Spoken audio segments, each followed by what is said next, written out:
મારું નામ જાકીરભાઈ બ્લોચ. મેં આજે રજૂઆત કરવા માટે આવ્યા હતા માનનીય પોલીસ કમિશનર સાહેબને, માનનીય કલેક્ટર સાહેબને અમે રજૂઆત કરેલી છે.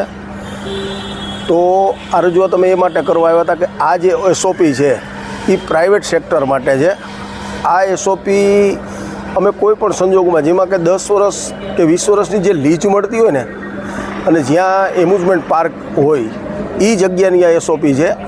એટલે આ એસઓપી 5 દિવસ 10 દિવસ કે મહિના 2 મહિનાના મેળામાં કોઈ પણ સંજોગોમાં કોઈ પણ મેળા આયોજક કે ચકડોળ માલિક પૂરી કરી શકે એમ નથી. એટલે આજે અમે બધે રજૂઆત કરી અને આજે કમિશનર સાહેબમાં પણ રજૂઆત કરેલી છે. અને આ રજૂઆત મીડિયાના માધ્યમથી અમે સરકારશ્રીમાં પોગાડવા માંગીએ છીએ. તો આ અમારી યોગ્ય રજૂઆત હોય અને આનું જલ્દીમાં જલ્દી યોગ્ય નિરાકરણ આવે અને ગુજરાતની અંદર ભરાતા ધાર્મિક તેમજ મનોરંજન મેળા ફરી એકવાર શરૂ થઈ શકે. કારણ કે આની અંદર લાખો હજારો માણસોની રોજીરોટીનો સવાલ છે.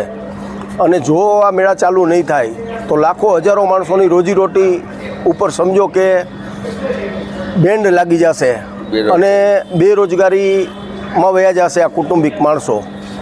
તો માનનીય સરકારશ્રીને અમારી એવી નમ્ર વિનંતી અને નમ્ર અપીલ છે કે આ અમારી રોજીરોટીનો પ્રશ્ન છે, વહેલામાં વહેલી તકે આ નિયમોની અંદર ફેરફાર લાવી અને ફરી અમારી રોજીરોટી ચાલુ કરે એવું આભાર સાથે. હું કિરીટ વ્યાસ, ગુજરાત એમ્યુઝમેન્ટ એસોસિએશનનો સભ્ય. હાલ જે મેળા માટે જે એસઓપી નવી આવી છે એ કાયમી પાર્ક માટેની છે અને એ જ એસઓપી ટેમ્પરરી મેળા માટે પણ લાગુ કરેલ છે. જે ટેમ્પરરી મેળા માટે નિયમમાં જે લાવવી અશક્ય છે, અમારે જે પાલન કરવું એ અશક્ય છે. તો આમાં સુધારો થાય એવી અમારી વિનંતી છે. આ માટે અમે કલેક્ટર સાહેબને પણ રજૂઆત કરેલી છે, મુખ્યમંત્રી સાહેબને રજૂઆત કરેલી છે, અત્યારે પોલીસ કમિશનર સાહેબને પણ રજૂઆત કરી છે કે આ એસઓપીમાં ટેમ્પરરી મેળા માટે આ એસઓપી ન હોવી જોઈએ. જે અગાઉ પહેલાં જે થતા હતા મેળા અને એમાં કોઈ અકસ્માત કે બનાવ બન્યો નથી છેલ્લા 50 વર્ષના ઇતિહાસમાં.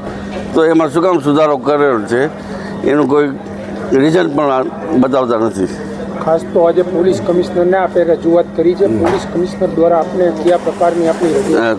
પોલીસ કમિશનરને અમે રજૂઆત કરી કે આ એસઓપીમાં થોડા ઘણા આ રીતના અમારા અભિપ્રાય મુજબ સુધારા જો લાવવામાં આવે તો અમે હજી આ એસઓપી નિયમ પ્રમાણે થોડું ઘણું કામ કરી શકીએ એમ છીએ. અને એમાં પોલીસ કમિશનર સાહેબે કીધું કે અમે કમિટીને આ પત્ર મોકલી છીએ, એ શું સૂચવે છે એના આધારે અમે તમને નિર્ણય જણાવશું.